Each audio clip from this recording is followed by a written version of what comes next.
Hey there, cutie. Remember me? It's Dr. Paw from yesterday. We had a nice conversation in the lobby and, well, I was wondering if... one moment. Guys, I'm going to need you to back up and make sure you're standing behind the curtain. It's always polite to introduce yourself and ask if the patient needs any help or just basically keep your distance before you approach someone, okay? Sorry about that. They're a bit new. Anyway, this is a small group, as you can see, of interns, and they're actually here to study the effects of sleep deprivation on the body. I was wondering, since we had such a good conversation yesterday, if maybe you would be willing to, well, help me teach them. Oh, don't worry, it's not really a lesson that you have to teach. It's more of something that I'm going to be showing using, well, your body, if that's okay. Oh, thank you so much. I truly appreciate it. Okay, hold on.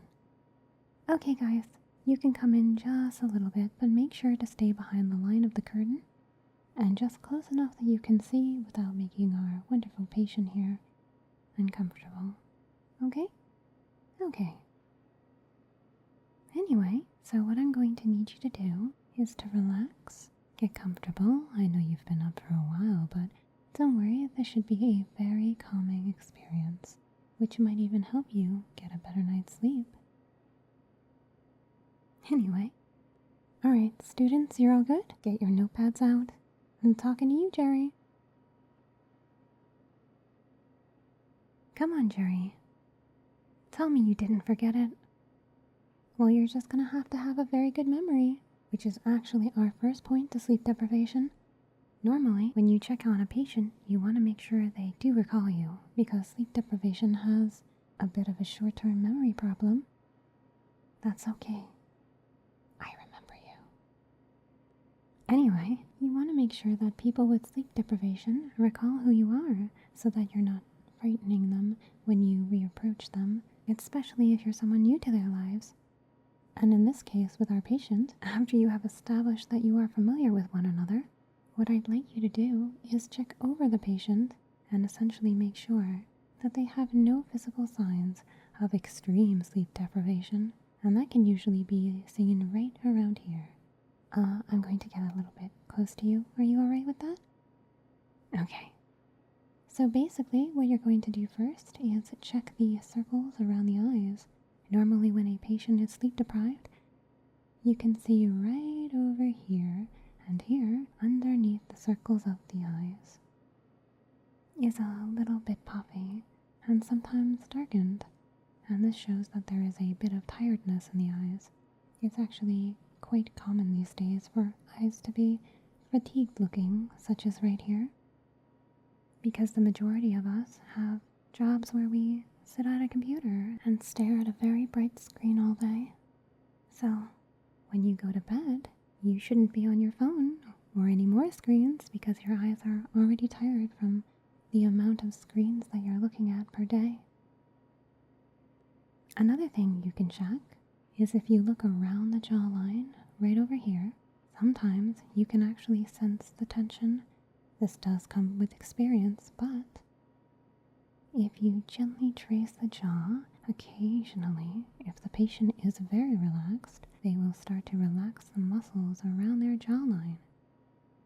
And sometimes, especially if they're incredibly sleep deprived, you can feel that relaxed jawline somewhat drop, and the mouth will hang open a bit, slightly agape. Right here. Now then, another thing that you can check for is around the bridge of the nose, right between the eyebrows. Sometimes the patient will be a little tense, and you can see a little line forming right around here. Occasionally, if they are as kind as this patient and let you touch them, you can help smooth it out, almost as if you're relaxing the muscle just by touching it. Another thing you can look for when you are looking for sleep depravity, in the face in particular, is that the hairline will begin to recede. If the patient is very sleep deprived, we're actually okay over here. This is normal, especially for this patient's age group, but normally it would be right about here. And if you brush back the follicles, sometimes if they're incredibly sleep deprived, you can see a bit of dead skin cells, but this actually looks pretty good. So we don't have an example on this patient. Don't worry, you're fine. Another thing we can check for is tension around the neck muscles. Now you're going to have to make sure the patient's okay with you touching them at this proximity. Are you okay with me touching your neck? Okay, thank you. So what you're going to do, as long as they give you permission, is take the neck muscles right around the throat on the side, and you're going to go down a little bit and give them a slight little massage. Sometimes it actually helps them with tension, like this. Let me just... There we go. We're just going to rub in small circles on the sides of your neck, down to your collarbone, and then back up in small circles, and all the way up to the temples on the side of your head. And this should help you relax your jawline, your neck, and essentially the muscles around your face. Now, that's how you would tell just looking at someone, because the face is the most, well, obvious face to look when you are first coming in. So if they have any of these signs and they allow you to get close and touch them, you can usually tell if they're sleep deprived or not. Another thing you can do is question your patient to see if they are truly sleep deprived or what their levels of sleep depravity are. For example, when you're sleep deprived, you have short-term memory, so can you tell me what you had for breakfast yesterday? Alright. See, this is a good example here. This exchange and interaction between doctor and patient is what you want to get. Making sure they are comfortable and they are answering you to the best of their abilities. And also you want to make sure to maintain eye contact, because when you maintain eye contact, usually it's relaxing. But sometimes they don't like that and they will try and look away. And that might not be because they are shy or because they are anxious in the presence of someone. It actually might be sleep deprivation, because when you are sleep deprived, unfortunately, your nerve centers are on overdrive. So when someone makes eye contact with you, on occasion, it seems threatening because the sensors in your brain aren't quite functioning on all cylinders, so to speak. So eye contact and your ability to focus is a bit situational, but if you have had a lot of previous experiences and conversations with the patient, or if you are their doctor going back a couple of years, you usually can tell if something's off. But again, it comes with time and experience, and each patient is situational.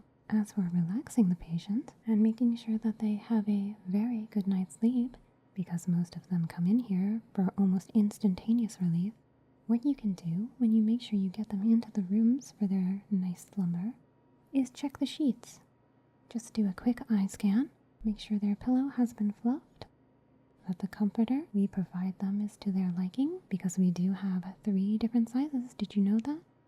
I hope someone told you, but if not, I'll make sure to get you whatever you like after this is done. So we have 3 different sizes here at the sleep hospital. That is the very comfy thick down one, the very light soft sheer one, and basically a sheet. And some people like to sleep with one or the other. However, it is up to them, and don't make that choice for them, because it will affect their sleep and the tests that we run on them to help them have a better sleep.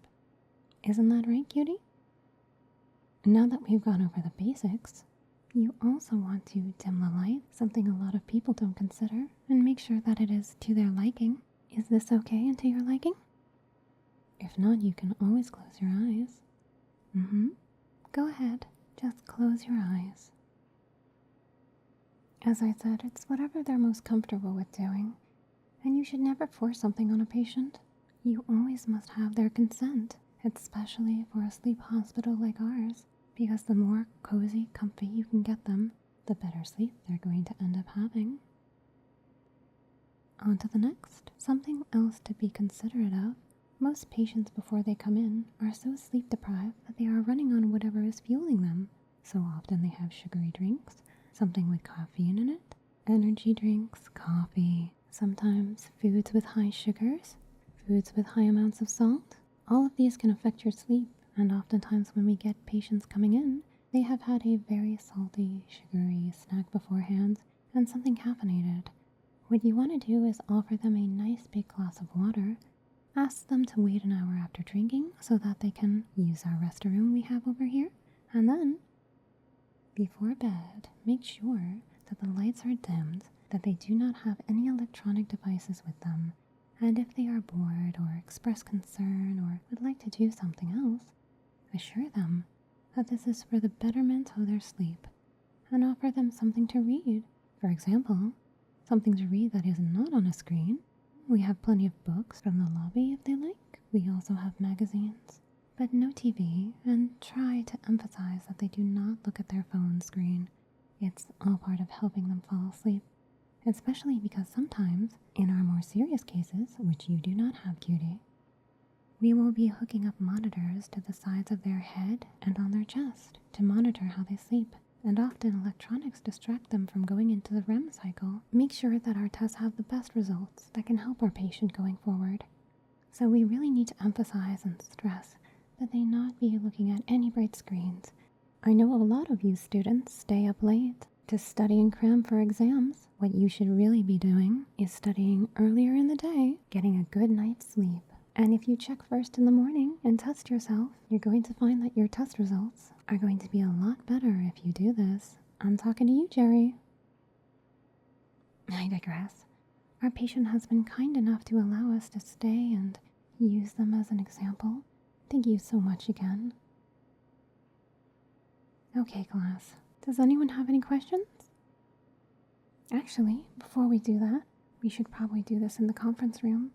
Because again, we want our patient to be relaxed and continue to have a good night's sleep going forward.